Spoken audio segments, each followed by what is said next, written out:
오늘은 MXO5 기본 사용법에 대해서 설명을 드리도록 하겠습니다.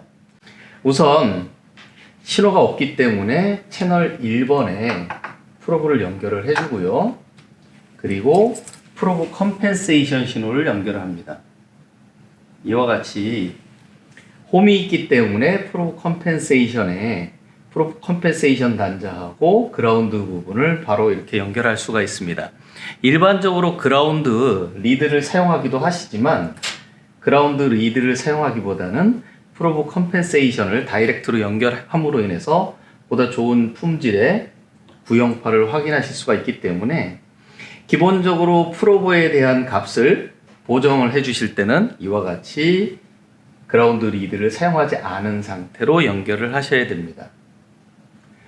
그러면 여기에는 1kHz 구형파가 발생이 되는데요. 혹시라도 이 구형파가 C값이 맞지 않게 되면 이와 같이 틀어질 수가 있거든요. 이런 경우에는 정상적인 측정이 어렵습니다. 따라서 홈에 드라이버를 연결을 해서 이런 식으로 구형파를 맞춰놓고 측정을 하시면 됩니다. 이제 사용법에 대해서 설명을 드리겠습니다. 프리셋 눌러주시고 오토셋 버튼을 누르게 되면 기본 파형에 맞춰서 초기화 설정을 최적화를 오실로스코프가 하게 됩니다. 기본적으로 우리가 사용하는 부분은 트리거에 해당되는 부분, 시간축에 해당되는 부분, 전압축 설정에 해당되는 부분, 그 이외에 커서, 메저먼트, 줌 이런 부분으로 컨트롤 패널이 형성이 되어 있습니다. 채널 1번에 대해서 우리가 스케일이라든지 옵셋 위치를 변경하기 위해서는 포지션 그리고 스케일에 관련된 포지션 노브, 스케일 노브를 이용해서 옵셋이라든지 스케일을 조절할 수가 있습니다. 로데 슈바르트의 오실로스코프는 오토셋을 눌렀을 때 최대한 데이터의 품질을 좋게 하기 위해서 화면의 약 70% 내외로 최적화를 시켜줍니다. 만약에 이런 경우에 그라운드가 화면 중앙에 위치하고 있지 않기 때문에 그라운드를 화면 중앙으로 위치시키려고 하게 되면 포지션 버튼을 한번 눌러줍니다. 그러면 옵셋 값이 0V로 바뀌면서 화면 중앙에 0V가 위치하게 됩니다. 이때 버티컬 스케일 노브를 조절하시면 내가 원하는 스케일에 맞춰서 파형을 위치시키고 크기를 설정하고 위치를 이동할 수가 있습니다. 이런 식으로 버티컬 세션에 대해서 컨트롤 하실 수가 있고요. 마찬가지로 시간에 대한 설정을 하시게 되게 되면 호라이즌 섹션을 이용하시면 됩니다. 트리거 위치를 포지션 노브를 돌려서 트리거가 되는 위치를 왼쪽, 오른쪽 어디든지 화면상에 배치시킬 수 있을 거고요. 포지션 노브를 한번 누르게 되면 푸시 투 제로라고 되어 있습니다. 화면 정중앙에 트리거 위치를 배치할 수가 있습니다. 수직축 설정하셨던 것하고 동일하게 호라이즌 섹션에 스케일 노브를 변경하게 되면 내가 설정된 값 기준으로 1, 2, 4, 5 순으로 바뀝니다. 500 마이크로세크 디비전, 400 마이크로세크 디비전, 200 마이크로세크 디비전, 100 마이크로세크 디비전 이런 식으로 1, 2, 4, 5의 스텝을 가지고 설정값이 바뀌게 됩니다. 이제 줌, 커서, 매스, 메저먼트 사용 방법에 대해서 간단하게 소개해 드리도록 하겠습니다. 시간축으로 조금 더 긴 신호를 측정하신 다음에 줌 버튼을 누르시게 되면 줌 기능이 활성화됩니다. 줌 기능이 활성화되게 되면 시간에 대한 기준이치, 시간에 대한 크기, 그리고 전압에 대한 기준이치, 전압에 대한 크기로 설정을 변경하실 수가 있고요. 멀티 유즈 노브를 이용하셔서 시간에 대한 위치 한 번 누르시면 시간에 대한 크기, 또 한 번 누르시면 수직축에 대한 위치, 수직축에 대한 크기, 이렇게 변경하실 수가 있습니다. 하지만 일반적으로 시간에 대해서만 변경해 주시는 게 좋기 때문에 이와 같이 수직축은 최대화 시켜 놓으시고요. 시간에 대해서만 위치, 크기 변경해 주시고 한 번, 두 번은 스킵하시는 걸 권장을 드립니다. 줌 기능을 해제하기 위해서는 줌 버튼을 눌러서 오프해 주시면 되고요. 커서 기능을 설정하기 위해서는 우선 트리거는 제가 스탑하겠습니다. 커서 버튼을 누릅니다. 커서 버튼을 누르게 되면 X축, Y축 이렇게 변경하면서 X1, X2에 대한 값을 변경할 수가 있습니다. 그런데 현재 보게 되면 X축 값을 변경했을 때 Y축에 대한 Y포인트도 변경되는 걸 볼 수가 있거든요. 이거는 왜 그러냐면 커서 설정에 트랙 웨이폼이 포함이 되어 있어서 그렇습니다. 트랙 웨이폼을 해제를 하시게 되면 X축 2번, Y축 1번, Y축 2번, X축 1번 이렇게 독립적으로 변경할 수가 있고요. 커서를 해제할 때는 커서 버튼을 눌러서 커서 설정을 해제를 해주시면 커서를 해제할 수가 있습니다.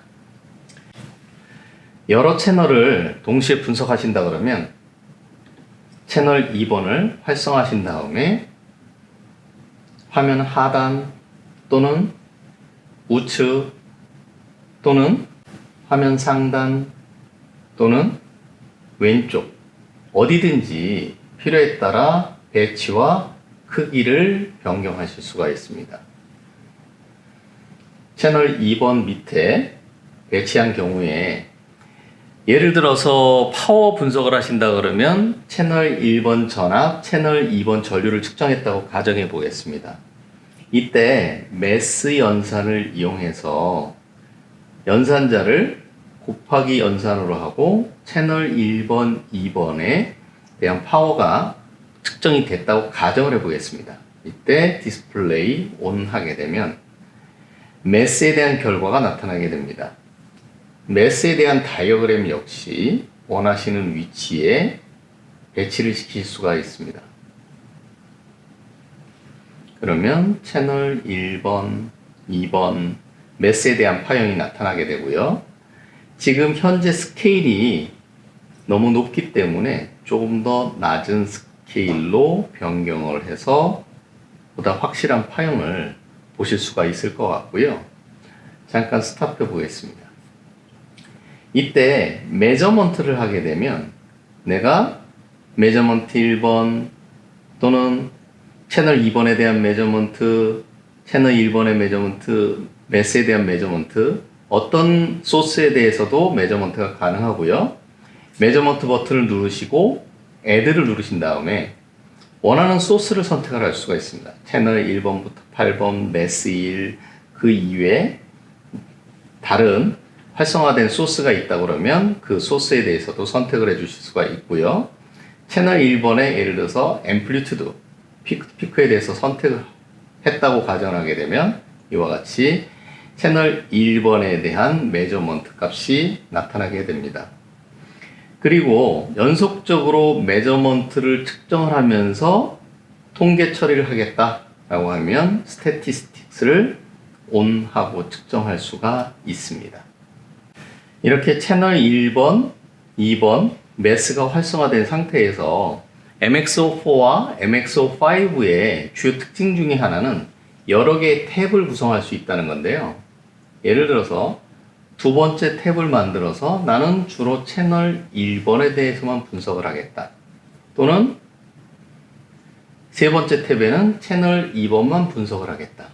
이런 식으로 채널 1번, 2번 매스, 채널 2번, 채널 1번, 채널 2번 이렇게 독립적으로 화면 구성을 설정을 할 수가 있습니다. 이런 상태에서 설정을 저장한다 그러시면 Save Set을 눌러주시면 됩니다. 만약에 프리셋으로 초기화된 상태에서 조금 전에 저장한 설정을 불러온다고 하면 리콜을 눌러주시고요. 오픈 들어가서 현재 마지막으로 저장한 셋업을 오픈해 주시면 조금 전에 설정 기준으로 2번, 1번 그 위에 매스까지 포함된 설정을 불러올 수가 있습니다. 화면을 잠시 트리거를 멈춰주고요. 이 상태에서 이미지를 저장을 하려면 카메라 버튼을 눌러주시면 내부 메모리 공간에 이미지가 저장이 됩니다.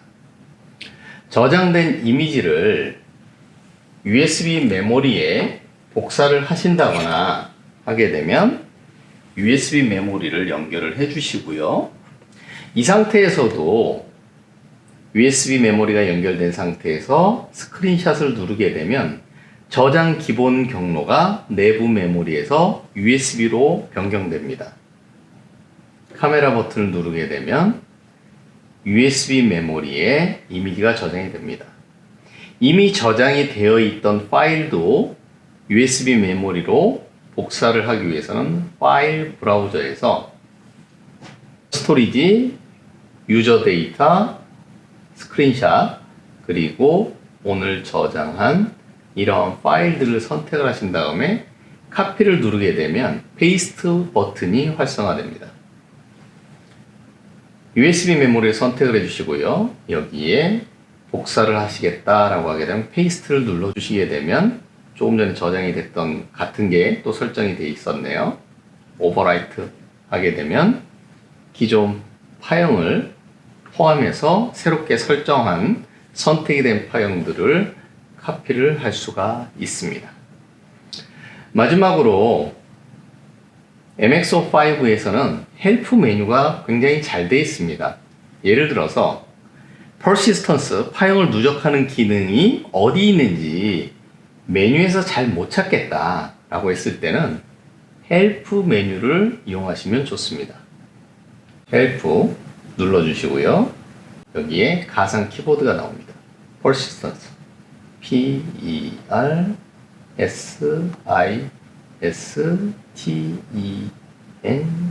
P-E-R-S-I-S-T-E-N-C-E 엔터 쳐주시게 되면 persistence 세팅이 들어가는 경로를 바로 찾을 수가 있습니다. 메뉴, 세팅즈, 디스플레이, persistence. 메뉴, 세팅즈, 디스플레이, persistence. 이렇게 내가 찾고자 하는 메뉴를 헬프 메뉴로 손쉽게 찾아볼 수가 있습니다.